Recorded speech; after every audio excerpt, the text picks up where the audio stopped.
Halo, selamat datang di channel Bijak Sehari-Hari. Jika kamu tertarik dengan filosofi, sejarah, atau bagaimana pemikiran kuno bisa tetap relevan di zaman modern, kamu berada di tempat yang tepat. Hari ini, kita akan mengupas siapa sebenarnya Marcus Aurelius, seorang kaisar Romawi, yang juga dikenal sebagai salah satu pemikir Stoik terbesar sepanjang masa. Kita akan melihat bagaimana hidupnya, pemikirannya, dan warisan filosofisnya masih mempengaruhi cara kita berpikir hari ini.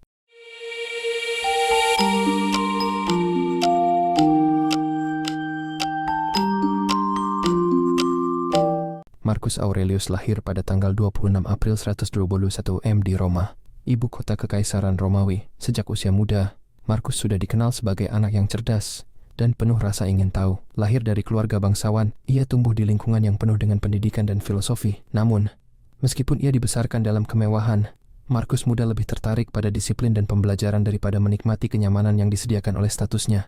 Ketertarikan Marcus pada filosofi Stoicism dimulai sejak usia dini.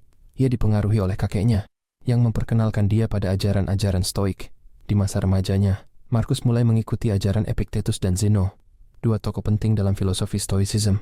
Bagi Marcus, Stoicism bukan hanya teori atau ajaran, tetapi sebuah cara hidup yang membentuk cara dia berpikir dan bertindak.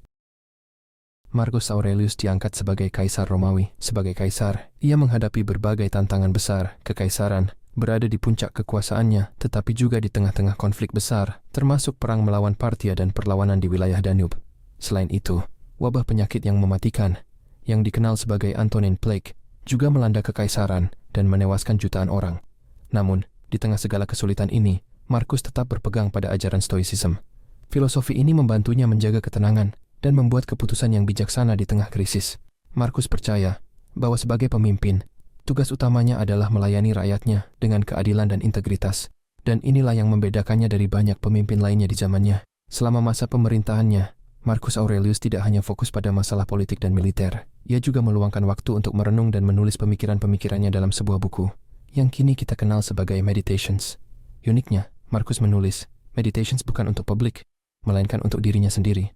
Sebagai bentuk latihan mental dan spiritual, Meditations adalah kumpulan dari 12 buku yang berisi refleksi pribadi Marcus tentang kehidupan, kematian, kebajikan, dan bagaimana menjalani hidup dengan tenang meskipun di tengah-tengah kesulitan. Dalam buku ini, Marcus mengingatkan dirinya sendiri untuk tidak terperangkap dalam kemarahan, kesedihan, atau ketakutan, tetapi untuk fokus pada apa yang bisa dikendalikan dan melepaskan yang tidak bisa. Ajaran ini, yang dikenal sebagai Dichotomy of Control, menjadi salah satu pilar utama dalam Stoicism.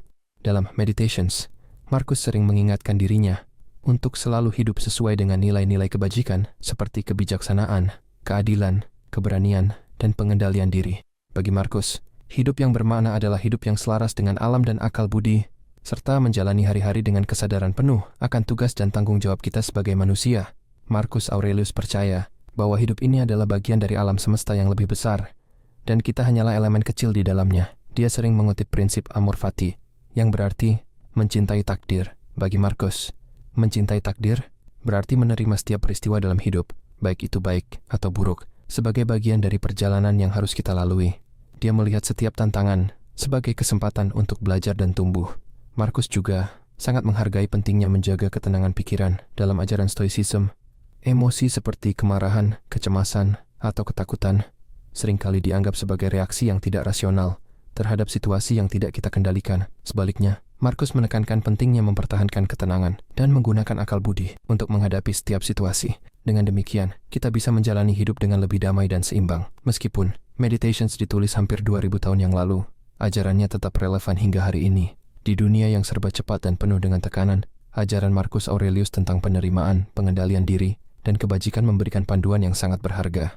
Banyak orang, dari pemimpin bisnis hingga individu sehari-hari, menerapkan prinsip-prinsip Stoicism untuk menghadapi tantangan hidup dengan lebih tenang dan bijaksana. Misalnya, dalam menghadapi situasi yang penuh tekanan, atau ketika kita merasa frustrasi dengan hal-hal di luar kendali kita, kita bisa kembali pada ajaran Marcus tentang Dichotomy of Control, dengan fokus pada apa yang bisa kita kendalikan, pikiran, tindakan, dan reaksi kita, dan melepaskan apa yang tidak bisa kita kendalikan. Kita bisa mengurangi stres dan hidup dengan lebih damai. Marcus Aurelius tidak hanya meninggalkan jejak sebagai seorang kaisar yang bijaksana, tetapi juga sebagai seorang filsuf yang mendalam. Karyanya, Meditations, terus menginspirasi generasi demi generasi, membuktikan bahwa kebijaksanaan kuno masih sangat relevan dalam kehidupan modern. Bagi banyak orang, Marcus Aurelius adalah contoh bagaimana seseorang bisa menjadi kuat dalam kepemimpinan, tetapi tetap rendah hati dan berfokus pada kebajikan. Sebagai penutup, jika ada satu hal yang bisa kita pelajari dari Marcus Aurelius, itu adalah pentingnya menjalani hidup dengan integritas dan kebijaksanaan. Filosofi yang dia anut mengajarkan kita untuk tidak hanya bertindak sesuai dengan nilai-nilai kebajikan, tetapi juga untuk selalu reflektif dan terbuka terhadap pelajaran hidup. Terima kasih telah menonton video ini. Jika kamu tertarik untuk mempelajari lebih lanjut tentang filosofi Stoicism atau bagaimana ajaran Marcus Aurelius bisa diterapkan dalam kehidupan sehari-hari, jangan lupa untuk subscribe dan klik tombol lonceng agar tidak ketinggalan video-video berikutnya. Sampai jumpa di video selanjutnya, dan semoga hari kamu penuh dengan kebijaksanaan dan ketenangan.